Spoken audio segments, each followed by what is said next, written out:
When we look back at the long path that has shaped what we now call the church, we begin to see how far it has drifted from the simplicity of what Yeshua began. His gatherings were never meant to resemble the structures we see today. They were built on relationship, humility, and the shared guidance of the Spirit of the Father. Over the centuries, this has been replaced with a hierarchy of men, rules, and positions that mirror the governments of the world more than the kingdom of heaven. In the earliest days after Yeshua's ascension, the followers of the way met from house to house. They broke bread and listened for the Father's direction through the Spirit. They were family, not institution. There were no titles of power, no ranks of authority, and no buildings designed to elevate one above another. The measure of a person was their obedience and love, not their position or reputation. But as Paul's influence spread through the Greco-Roman world, something began to change. His mind, trained in both Pharisaic law and Roman order, brought structure to what had once been a living movement. The introduction of roles like apostles, prophets, pastors, and teachers slowly created a ladder of rank. Though the intention may have seemed honorable, it began to separate the few who led from the many who followed. The gatherings that once thrived in unity became organized into forms of government. From that foundation came the institutional church as we know it. The Greek term kuriakon, meaning house of the Lord, replaced the Hebrew Kehila, meaning assembly or called out ones. What Yeshua meant as a people became understood as a building. What was once a community became a system. And in that transformation, faith turned into religion and relationship into rule. Yeshua's words in the book of Matthew, chapter 23, verse 8 to 11, remind us of what he desired. You are not to be called rabbi, for you have one teacher, and you are all brothers. And do not call anyone on earth your father, for you have one Father, and he is in heaven. Nor are you to be called instructors, for you have one instructor, the Messiah. The greatest among you will be your servant. These words left no room for hierarchy, yet hierarchy became the foundation of the modern church. Over time, Paul's writings were used to define systems of authority. His instructions to Gentile congregations were interpreted as universal law, even when they reflected Roman order more than Hebrew covenant. What began as letters of advice became the constitution of an empire. Bishops replaced elders, councils replaced communities, and doctrine replaced discernment. From Constantine's time forward, faith became a matter of state. The ecclesia of Yeshua was absorbed into the machinery of empire. When Yeshua said in the book of Matthew chapter 18, verse 20, "Where 2 or 3 are gathered in my name, there am I in the midst of them," he was revealing the simplicity of his kingdom. His presence was not tied to a place, a title, or an office. It was found wherever hearts were united in truth and obedience. The early believers understood this. They met in homes, in courtyards, even in secret. They did not wait for permission. They lived by the Spirit's leading. But centuries of Greco-Roman thinking changed that freedom into dependence on organized religion. Leaders became rulers. Offerings became taxes. Ministries became departments. And the body that Paul described as being united in service became a corporation governed by law. What was meant to function through mutual love became a hierarchy of control. Even the term, the body of Christ, was used to justify rank, as if the head needed a board of directors to manage his members. Yeshua taught a very different pattern. He washed the feet of his disciples to show them that leadership means service. In the book of John chapter 13, in verse 12 to 15, it says, "When he had finished washing their feet, he put on his clothes and returned to his place. 'Do you understand what I have done for you?' he asked them. 'You call me teacher and Lord, and rightly so, for that is what I am. Now that I, your Lord and teacher, have washed your feet, you also should wash one another's feet. I have set you an example that you should do as I have done for you.'" This was his vision of leadership. Humility, not hierarchy, service. Not structure, yet what we see today in most churches is the opposite. We have pulpits raised above the people, programs designed for growth rather than discipleship, and leaders protected by layers of policy rather than walking among their people. The Spirit has been replaced by systems, and the voice of Yahweh has been drowned out by the noise of organization. Over the centuries, this system has become its own form of government. It manages, finances, dictates beliefs, and often punishes those who question its authority.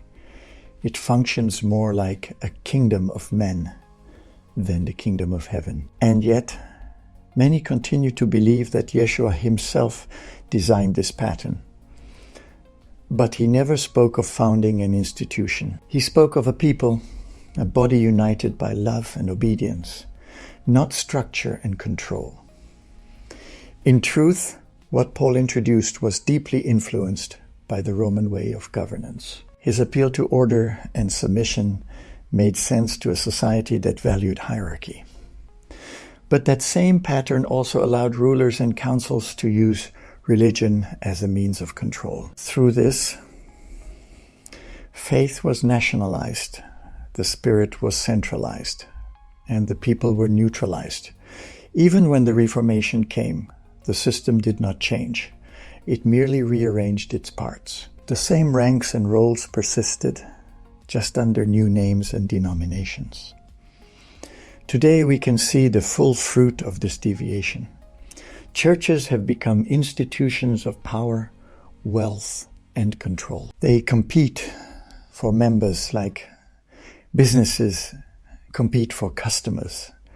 They measure success by attendance, giving, and brand recognition. Sermons are designed for retention rather than repentance. And while many sincere leaders serve with pure hearts, the system itself mirrors Rome more than Jerusalem. It is a structure born of Paul's Greco-Roman framework, not Yeshua's Hebrew foundation. Yet, Yeshua gave us the way back. In the book of John chapter 14, verse 16 to 17, he said, "And I will ask the Father, and he will give you another helper to be with you forever, the Spirit of truth. The world cannot accept him, because it neither sees him nor knows him. But you know him, for he lives with you and will be in you." This promise was not to an organization, but to individuals. The Spirit is the guide, the teacher, and the governor of the true ecclesia. If we truly believe Yeshua's words, then we must learn to walk again by that same Spirit. We must gather not around programs, but around presence, not around titles, but around truth, not under hierarchy, but under the direct leading of Yahweh. The real ecclesia is not confined to buildings or bound by leadership structures. It exists wherever hearts yield to the Father's will and walk in his covenant. The time has come to see the system for what it is. A continuation of the Greco-Roman order that turned faith into religion. It is time to return to what Yeshua began.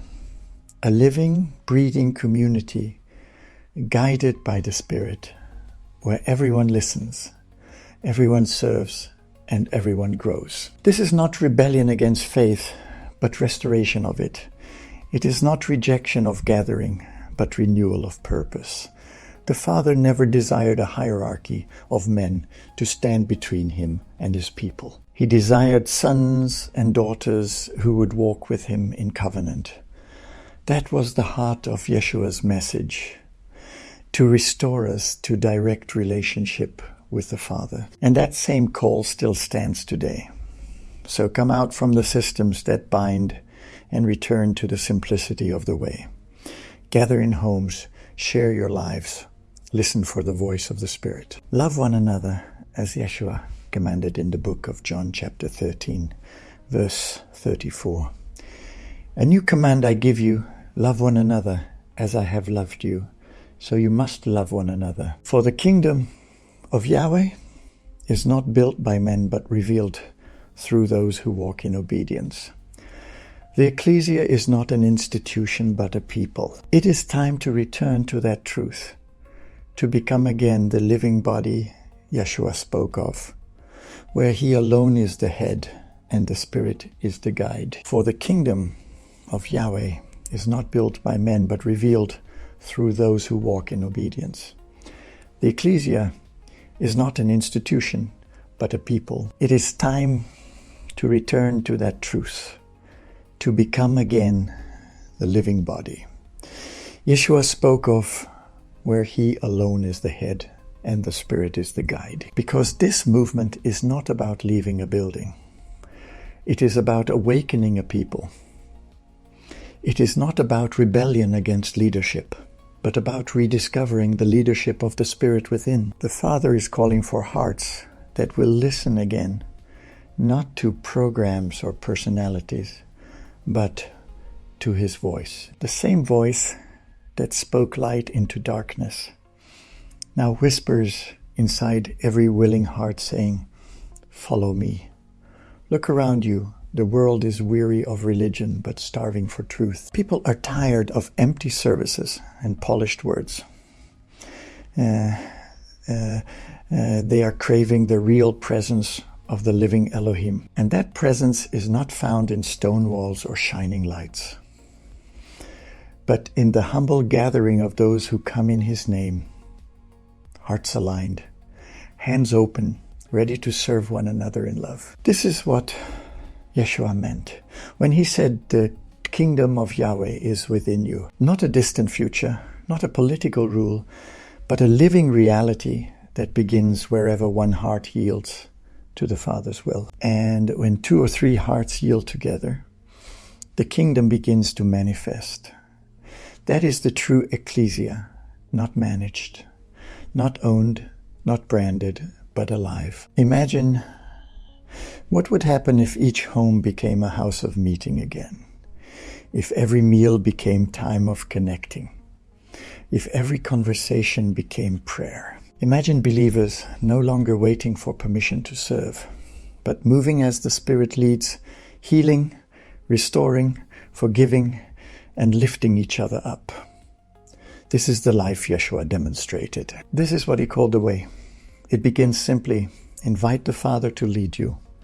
Listen for his Spirit. Gather with those who seek truth. Read the words of Yeshua as the foundation, not as filtered through systems built long after him. Share with the poor. Comfort the broken. Be light in dark places. And when you meet, do not look for rank. Look for fruit. The true leaders will always be the servants. In the book of John chapter 15, verse 12 to 14, Yeshua said, "My command is this, love each other as I have loved you. Greater love has no one than this, that he lay down his life for his friends. You are my friends if you do what I command." That command is not complicated. It is simple, but it costs everything. To love like that is to walk as he walked, to give as he gave, to live not for self, but for the Father's glory. So the call now is not to build another denomination or to form another movement. The call is to return to the essence of the way, the living faith that once turned the world upside down. A faith that spread not through power or politics, but through people whose hearts burned with the presence of the Spirit. They had no temples, yet the world could not contain their light. And that light is rising again across the world. In homes and small gatherings, people are waking up. They are reading the words of Yeshua without the filters of religion. They are discovering that the kingdom was never lost. It was only buried under layers of tradition. And as they return to obedience, the true ecclesia begins to live again. So let this be your call. Step away from the systems of men and step into the presence of the Father. Let your faith breathe again. Let your gatherings be filled with Spirit, not schedule. Let your life become the message that Yeshua still lives, not through walls of stone, but through hearts of flesh. And as you walk this path, remember what Yeshua said in the book of Matthew chapter 5, verse 14 to 16, "You are the light of the world. A city on a hill cannot be hidden. Neither do people light a lamp and put it under a bowl. Instead, they put it on its stand, and it gives light to everyone in the house. In the same way, let your light shine before men, that they may see your good deeds and glorify your Father in heaven." This is the kingdom. This is the ecclesia, a people filled with the Spirit, walking in love, living by truth, free from the chains of hierarchy and religion. The structure of church may have lasted for centuries, but the life of the ecclesia will endure forever, because what is born of man must fade. But what is born of Yahweh, it will forever live on in the hearts of all who say, "Father, here am I, use me."